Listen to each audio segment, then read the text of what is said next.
You probably come across this in your field as well, where there's always Yes. one partner who's really ambitious and the other one who's may have ambition, but it's, a bit scared and a bit risk averse. And so I'm married to one of those. So we have some very interesting conversations at times when I've got a deal. I'm going, let's just go and do this deal. And he's like, hang on a second, Amanda, have you managed the risk? Have we done this and this and this? And as frustrating as it is, we end up meeting in a middle ground, and it's the right ground because he pulls me back and I lift him up, and then we manage all the risks associated with a project. And ironically, I'm sure, and he probably laughs every time I say this, one of my key philosophies is risk first, profit second.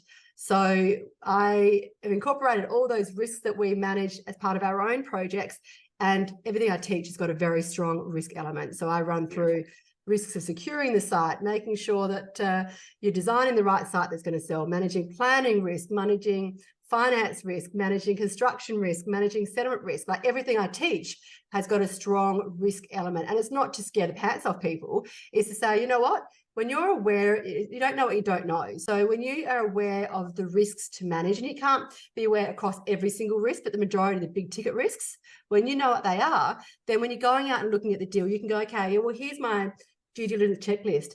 Has this site got X, Y, Z? Tick, tick, tick, tick. Okay, I've managed that risk. My finance, have I got my buffers in place to make sure that if I get a surprise during construction, that I'm still going to be able to finance that?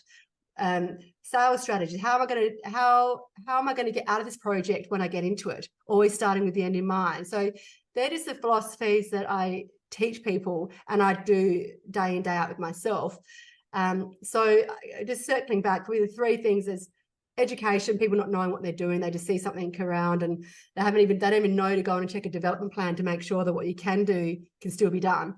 Secondly is not knowing numbers. And thirdly is not just being aware of risks and how to manage those, and not thinking risk first, profit second.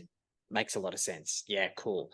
And look, I think the interesting thing right now is, as we know, anybody who watches the news can see that there is a shortage of property Australia-wide.